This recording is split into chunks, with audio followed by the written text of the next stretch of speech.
کی حقیقت کیا ہے، کس کی طرف ہم پکار رہے ہیں؟ کیونکہ داعی کے لیے 3 چیزوں کا جاننا ضروری ہے۔ الی ماذا یدعو، کس چیز کی طرف پکارے؟ من یدعو، کس کو پکارے؟ کیف یدعو، کیسے پکارے؟ یہ تینوں جاننا اصولی طور پر اس کے لیے ضروری ہے۔ کسی ایک میں اگر وہ فاشل ہو، ناکام ہو، تو اس کی دعوت کارگر نہیں ہوگی۔ اجتماعیت اور کسی مسئلے میں جمع غفیر کا اکٹھا ہو جانا کامیابی کی دلیل نہیں ہوتی ہے۔ حق حق سے پہچانا جاتا ہے، اس کا متبع چاہے ایک ہی ہو، اور باطل باطل ہی ہوتا ہے، اپنے بطلان سے پہچانا جاتا ہے، چاہے اس کے ماننے والے ہزاروں ہوں۔ عربی کا مقولہ ہے الحق ابلغ والباطل لجلج، حق اپنی فصاحت سے پہچانا جاتا ہے اور باطل اپنی لجاجت اور اپنے بھول بھلائیے سے پہچانا جاتا ہے۔ لہذا جہاں حکمت نہ ہو اس دعوت کو نبوی دعوت کا طریقہ و منہج نہیں کہا جائے گا۔ اللہ تعالیٰ نے فرمایا فَاعْلَمْ أَنَّهُ لَا إِلَهَ إِلَّا اللَّهُ وَاسْتَغْفِرْ لِذَنبِكَ۔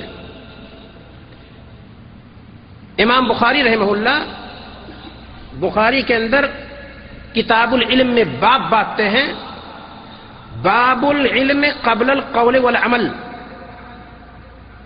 اس کا بیان کہ علم عمل اور قول سے پہلے ضروری ہے، اور ترجمۃ الباب میں اسی آیت کو ذکر کرتے ہیں کہ اللہ تعالیٰ فرماتا ہے فَاعْلَمْ أَنَّهُ لَا إِلَهَ إِلَّا اللَّهُ وَاسْتَغْفِرْ لِذَنبِكَ،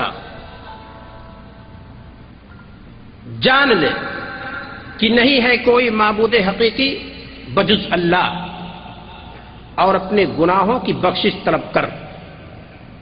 گناہوں کی بخشش طلب کرنا یہ عمل ہے، اس سے پہلے جاننے کو کہا ہے اللہ تعالیٰ نے۔ اور اسی آیت کو رکھ کر کے امام بخاری رحمہ اللہ نے باب باندھی ہے کہ علم کہنے اور کرنے سے پہلے ضروری ہے۔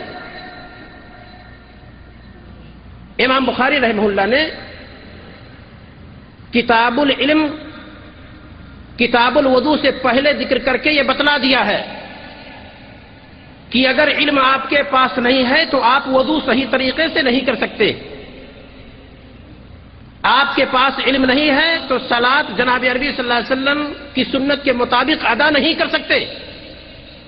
تمام اعمال شریعت کے علم کی ضرورت ہے۔ اب کوئی اگر یہ کہہ رہا ہے کہ کسی قبر کے پاس مراقبے میں بیٹھ جائیے، صاحب قبر سے نور کا ظہور ہوگا، آپ کے دل میں واقع ہو جائے گا، آپ عالم ہو جائیں گے۔ امام بخاری رحمہ اللہ کہتے ہیں العلم بالتعلم والحلم بالتحلم، علم سیکھنے سے حاصل ہوگا اور بردباری اختیار کرنے سے حاصل ہوگی۔ کسی قبر کے پاس جم کر بیٹھنے سے، مراقبہ میں ہونے سے علم حاصل نہیں ہوتا۔ اگر ایسی کوئی بات ہوتی تو جناب عربی صلی اللہ علیہ وسلم کے قبر کے پاس بیٹھ کر سارے صحابہ اور تمام تابعین اعظام علم حاصل کر لیتے، دن رات ایک کرنے کی ضرورت نہیں تھی۔ جس قبر نبوی کے پاس مسجد نبوی میں بیٹھ کر کے امام بخاری نے اپنی کتاب کی تبویب کی تھی، ان کو اس کی ضرورت نہیں تھی۔ مراقبے میں بیٹھ کر کے علم ان کو بھی حاصل ہو سکتا تھا۔ لہذا ہمارے لیے اور آپ کے لیے ضرورت اس بات کی ہے کہ دعوت و تبلیغ کے میدان میں اگر ہم ہیں، اترنا چاہتے ہیں، اور ہر فرد دعوت و تبلیغ کے میدان میں ہے، خواہ وہ یہاں سے گفتگو کرے یا مسجد کے محراب سے گفتگو کرے یا کلاس روم میں بچوں سے گفتگو کرے یا اپنے گھر کے لوگوں کو سکھلائے سمجھائے، ہر شخص ذمہ دار ہے اور ہر شخص داعی ہے۔ قرآن کی آیت دیکھیں والمؤمنون والمؤمنات بعضهم اولیاء بعض یأمرون بالمعروف وینہون عن المنکر۔ مومن مرد اور مومنہ عورتیں آپس میں ایک دوسرے کے دوست ہیں. ان کی صفت کیا ہے کہ بھلائی کا حکم دیتے ہیں، برائی سے روکتے ہیں. سب کی صفت یہ ہے. اب اگر ہمیں اور آپ کو امر بالمعروف کرنی ہے، نہیں انل منکر بچا لانا ہے، تو ضرورت اس بات کی ہے کہ ہم لوگ معروف کو پہچانیں، منکر کو پہچانیں. معروف کیوں معروف ہے، کیسے وہ معروف ہے، منکر کیسے منکر ہے، اپنے اجتہاد کی روشنی میں نہیں، کتاب و سنت کی روشنی میں معروف کو معروف سمجھیں اور منکر کو منکر گردانیں. اس کے بعد ہم اور آپ دعوت تبلیغ کے میدان میں آئیں گے. ہمارے رسول صلی اللہ علیہ وسلم کو سب سے پہلے جو حکم دیا گیا، یہ نہیں کہا گیا کہ آپ نماز پڑھیے، آپ زکات دیجیے، آپ حج کیجیے. پہلا حکم جو دیا گیا، کہا گیا اقرا، آپ پڑھیے. 360 بتوں کی پرستش ہو رہی ہے. اس مقدس گھر میں جس کو ہم اور آپ کعبہ کہتے ہیں. اس کے باوجود نبی کو جب داعی کی حیثیت سے تیار کیا جا رہا ہے تو حکم دیا جا رہا ہے کہ اقرا، چھوڑو ابھی ان بتوں کو، عبادت کرنے دو لوگوں کو، آپ پڑھیے پہلے. کیونکہ اگر اس وقت جناب عربی صلی اللہ علیہ وسلم کو یہ کہا جاتا کہ آپ کوہ صفا پر کھڑے ہو جائیں اور تبلیغ کریں، تو آپ صرف یہ بتا سکتے تھے کہ بکری جو میں صبح کو لے کر کے نکلتا ہوں، کس وادی میں جائیں بکری لے کر، کب لے کر کے واپس آئیں تو بکریوں کا پیٹ بھر جائے گا. اس کے علاوہ آپ صلی اللہ علیہ وسلم کچھ نہیں جانتے تھے.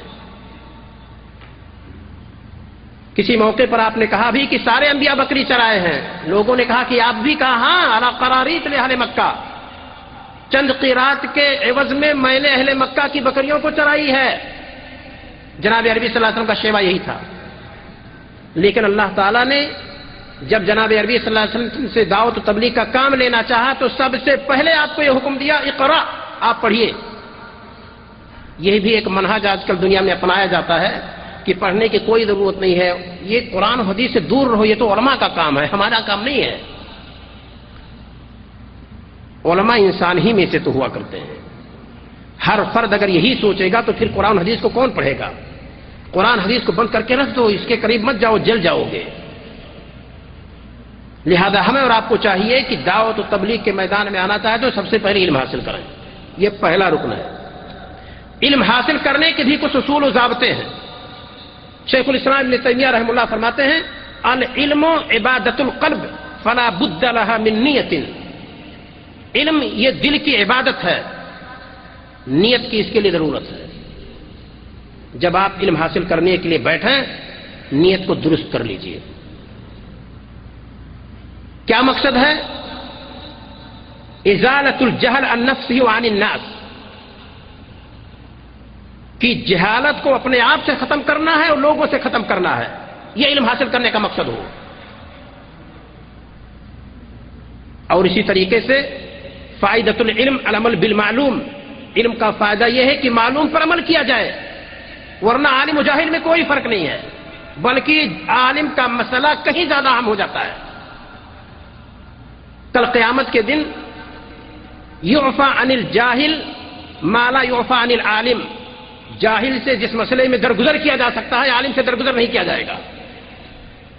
جاہل یہ کہہ کر کے بچ سکتا ہے کہ میرے پاس علم نہیں تھا، کوشش کی لیکن حاصل نہیں کر سکا، لیکن عالم یہ کہہ کر نہیں بچ سکتا کہ میرے پاس علم ہونے کے باوجود میں نے عمل نہیں کیا. میں نے بتایا کہ علم حاصل کرنے کے بھی کچھ ضابطے ہیں. نیت خالص کر لیجئے. علم حاصل کرنے کا کوئی وقت نہیں ہے زندگی کا. سن شعور کو پہنچنے سے لے کر کے مر جانے تک علم حاصل کیجیے. آج کل ہمارے ہاں ہندوستان، پاکستان، بنگلہ دیش میں تصور ہے کہ بچپن میں ماں باپ نے اگر قرآن نہیں پڑھا ہے تو قرآن نہیں پڑھ سکتے اور اس کے قریب ہم نہیں جائیں گے. جناب عربی صلی اللہ علیہ وسلم پر قرآن جب نازل ہوا آپ کی عمر کیا تھی؟ 40 سال.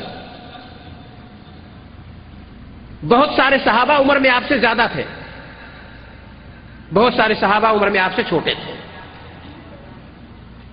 قرآن کو ہر طرف سے لوگ یاد کر رہے تھے. زیادہ عمر والے بھی یاد کر رہے تھے، کم عمر والے بھی یاد کر رہے تھے. عمر کا کوئی مسئلہ نہیں تھا. لہذا یہ تصور